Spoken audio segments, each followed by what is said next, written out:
Hello दोस्तों, आशा करते होंगे आप लोग अच्छे होंगे। आज हम लोग पार्ट टू चैप्टर नंबर 5 का पार्ट 2 में देखेंगे। ग्रुप बी का एक क्वेश्चन था जो कि हम लोग 4 नंबर क्वेश्चन तक कर लिए थे, वह के द्विघातात्मक प्रश्न तक, जिसमें पहले हम लोग देखे थे बहुविकल्पीय प्रश्न। बहुविकल्पीय के साथ साथ उसमें अति लघुत्तरीय प्रश्न, लघुत्तरीय प्रश्न के बाद हम लोग देखे थे 3 नंबर क्वेश्चन ट्रू फॉल्स, सही गलत, सही और गलत। 4 नंबर देखते हैं वह के द्विघातात्मक प्रश्न। आज 5 नंबर देखते हैं हम लोग रिक्त स्थानों की पूर्ति करो। रिक्त स्थानों की पूर्ति करो, ये ग्रुप बी का ही है, क्योंकि वीडियो ज्यादा लंबा हो रहा था इसलिए उसमें नहीं बना पाए थे। तो 5 नंबर क्वेश्चन देखते हैं हम लोग। बोला कि जो 5 नंबर का पहला क्वेश्चन है कि किसने बंगला कटिंग टाइप फोन 95 कर्मकार से खरीदा था? तो चार्ल्स विल्किंसन ने खरीदा था। चार्ल्स विल्किंस ने बंगला कटिंग टाइप फोन 95 कर्मकार से खरीदा था। चार्ल्स विल्किंस ने बंगला कटिंग टाइप फोन 95 कर्मकार से खरीदा था। वह बंगला का शिशु साहित्यकार कौन था? तो उपेंद्र किशोर राय चौधरी थे। बंगला का उपेंद्र किशोर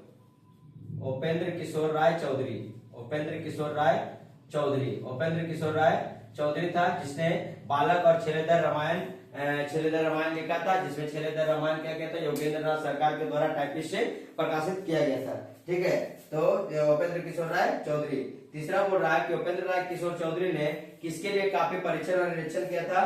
तो हाफ टोन ब्लॉक प्रिंटिंग के लिए, हाफ टोन ब्लॉक प्रिंटिंग के लिए, हाफ टोन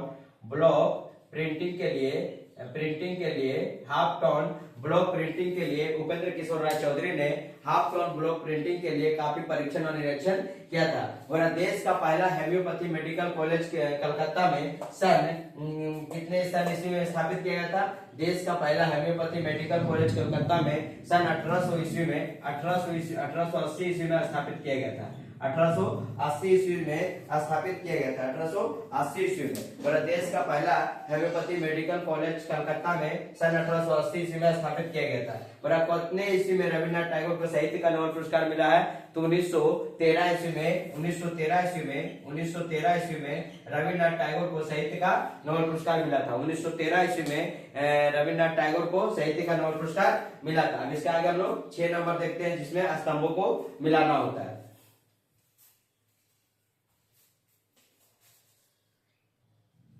अब देखिए 6 नंबर क्वेश्चन, दोनों स्तंभों का मिलान कीजिए। 4 को स्तंभ है, जिसमें 1 नंबर और 2 नंबर स्तंभ यहाँ हम लिखे, 1 नंबर और 2 नंबर स्तंभ यहाँ पे लिखे हैं। पहला क्या बोल रहा है कि बंगाल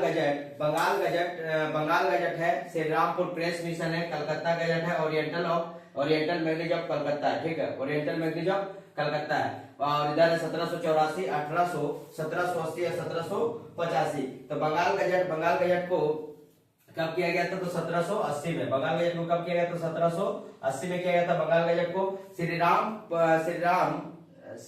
1780 ईस्वी में। ठीक है, उसके बाद श्री रामपुर प्रेस मिशन को कब किया गया था? तो 1800 ईस्वी में किया गया था। ये हो जाएगा 1800 ईस्वी में।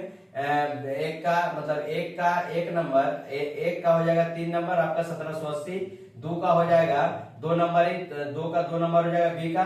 बोरा कलकत्ता गजट का होगा तो कलकत्ता गजट हो जाएगा 1784, जो कि सी का एक नंबर हो जाएगा। और डी का ओरिएंटल मैगजीन ऑफ कलकत्ता है, ये 4 नंबर होगा इसका 1785। ठीक है, तो बंगाल गजट का हो जाएगा 1780, जेम्स हेकी के द्वारा किया गया था। श्री रामपुर मिशन प्रेस की स्थापना कब हुआ? तो 1800 ईस्वी में हुआ था। उसके बाद पूरा कलकत्ता गजट कब हुआ? 1784 में। ओरिएंटल मैगजीन ऑफ कलकत्ता कब हुआ? तो 1785 ईस्वी में हुआ था। अब बोला कि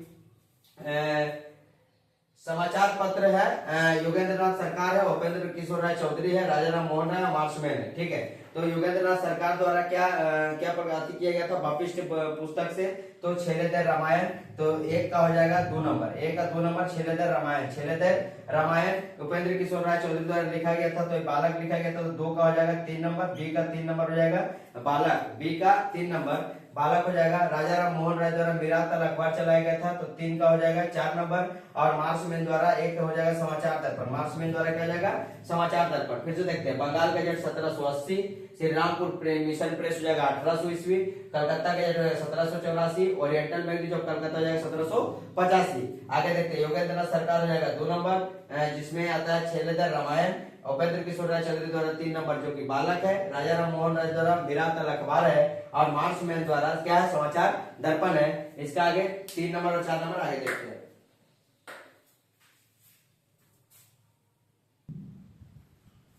अब हम लोग 6 का 3 नंबर देखते हैं, ये मिलान कीजिए में है। बड़ा कलकत्ता विश्वविद्यालय का स्थापना कब हुआ? तो 1921 ईस्वी में होता है कलकत्ता विश्वविद्यालय का स्थापना।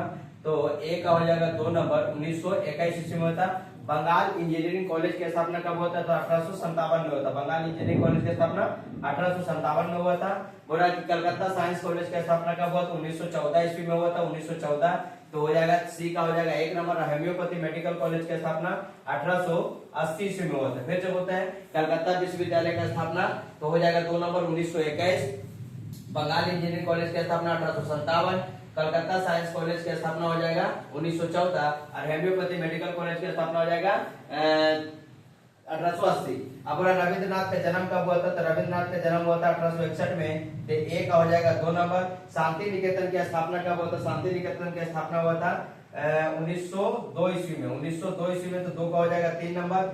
रविन्द्रनाथ टैगोर को साहित्य का नोबेल पुरस्कार कब मिला था? तो 1913 ईस्वी में मिला था। 1913 ईस्वी में मिला था। 1913 बने तो 1 नंबर। और जोड़ा साखू में मृत्यु किसका हुआ? तो रविन्द्रनाथ टैगोर का 1941 में होता, तो 4 का 4 ही हो जाएगा। यहाँ तक आपका क्वेश्चन 6 नंबर तक क्लियर हुआ। अब इसका आगे हम लोग 7 नंबर देखते हैं, लघु उत्तरीय प्रश्न। लघु उत्तरीय प्रश्न को हम लोग 7 नंबर में देखते हैं।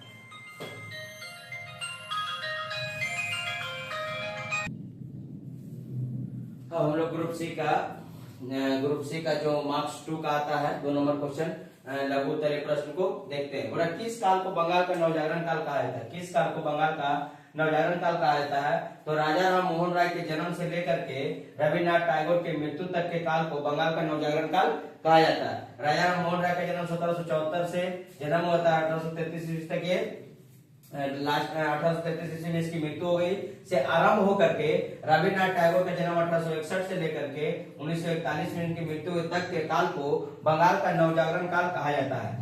ठीक है, 1774 से लेकर के 1941 ईस्वी तक के काल को बंगाल का नवजागरण काल कहा जाता है। 2 नंबर क्वेश्चन देखते हैं। बोला, बंगाल में छापाखाना का आरंभ किसने किया था? बंगाल में छापाखाना का आरंभ किसने और कब किया था? तो बंगाल में छापाखाना का आरंभ ग्राहम शाह ने 1770 ईस्वी में किया था। बंगाल में छापाखाना का आरंभ ग्राहम शाह ने 1770 ईस्वी में किया था। और श्रीरामपुर मिशन प्रेस की स्थापना किसने और कब किया था? 3 नंबर क्वेश्चन। और श्रीरामपुर मिशन प्रेस की स्थापना 1800 ईस्वी में विलियम कैरी तथा विलियम वार्ड ने किया था।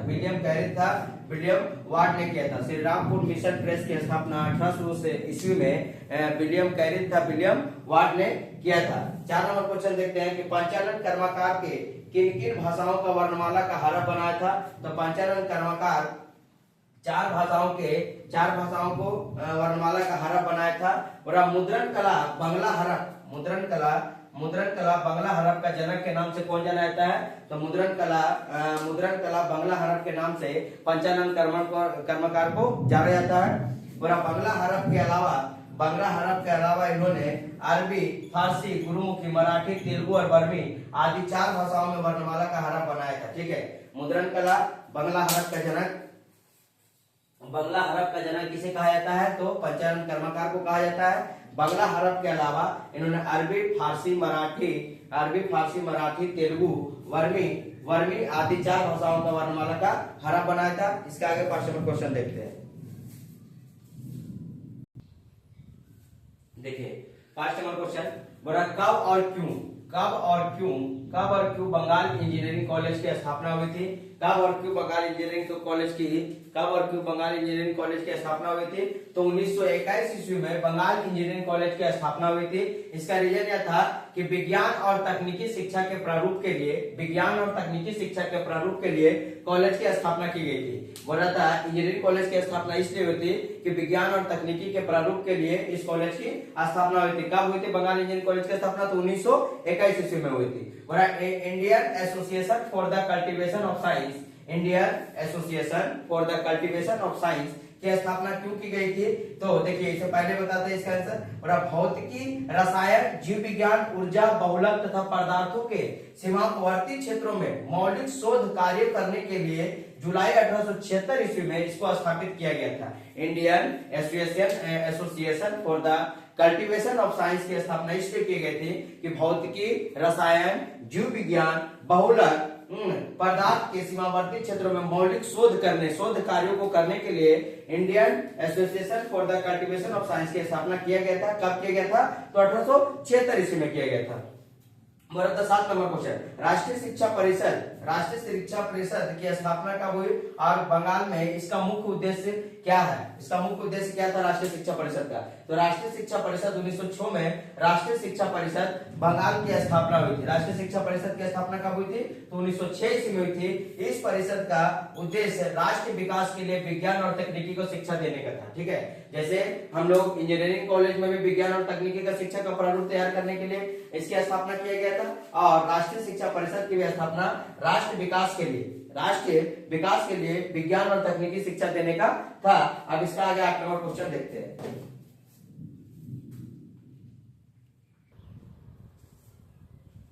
देखिए 8 नंबर क्वेश्चन, किस उद्देश्य से बंगाल टेक्निकल इंस्टीट्यूट की स्थापना की गई थी? किस उद्देश्य से बंगाल टेक्निकल इंस्टीट्यूट की स्थापना की गई थी? तो राष्ट्रीय शिक्षा परिषद बंगाल ने स्वदेशी औद्योगिकरण को बढ़ावा देने के लिए बंगाल टेक्निकल कॉलेज इंस्टीट्यूट जो बीआईटी की स्थापना किया गया था। राष्ट्रीय शिक्षा परिषद जो कि 1906 में इसकी स्थापना किया गया था। बंगाल में स्वदेशी औद्योगिकरण को बढ़ावा देने के लिए बंगाल टेक्निकल इंस्टीट्यूट बीआईटी की स्थापना की गई थी। रविन्द्रनाथ टैगोर का जन्म कब और कहां हुआ था? तो रविन्द्रनाथ टैगोर का जन्म कलकत्ता महानगर के जोड़ासाकू नामक स्थान पर 7 मई 1861 ईस्वी को 14वें बालक के रूप में हुआ था। ठीक है, ये अपने माता पिता के 14वें बालक के रूप में 1861 ईस्वी में 7 मई 1861 ईस्वी में 14वें बालक के रूप में हुआ था रविन्द्रनाथ टैगोर का जन्म। और रविन्द्रनाथ टैगोर के पिता का नाम क्या था? देवेंद्रनाथ टैगोर, और माता का नाम क्या था? शारदा देवी इनके माता का नाम था। और रविन्द्रनाथ टैगोर ने किन क्षेत्रों में योगदान किए थे? किन क्षेत्रों में योगदान दिया था? तो टैगोर एक बहुमुखी तथा मेधावी व्यक्ति था। ठीक है, टैगोर एक बहुमुखी और मेधावी व्यक्ति था। उन्होंने धर्म तथा संसार के सामाजिक और आर्थिक सुधारों के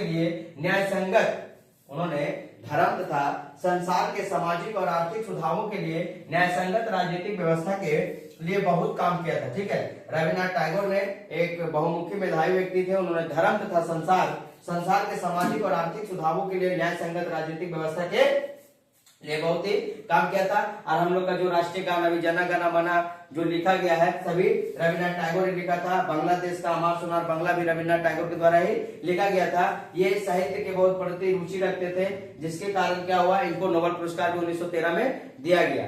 तो अब आपका चैप्टर 5 का 7, 8, 9 से 1 से लेकर के 7 तक सभी प्रश्नों को ग्रुप A, B, C के रूप में हम आंसर दे चुके हैं। इसके बाद अब D और E आप लोग अपने से किताब पढ़ करके अच्छे से उसको कर लीजिएगा। और अगर आपको किसी प्रकार का त्रुटि लगे, जैसे कि आप तो सब चीज जानते हैं लेकिन आपको थोड़ा सा प्रयास करते रहे ताकि आपके मेरे प्रयास से अगर आपको कुछ अच्छा हो सके। और आपको जो भी अगर कोई त्रुटि लगे तो जरूर कमेंट करिएगा। इसके लिए धन्यवाद और जोर लगा के पढ़ते रहिएगा।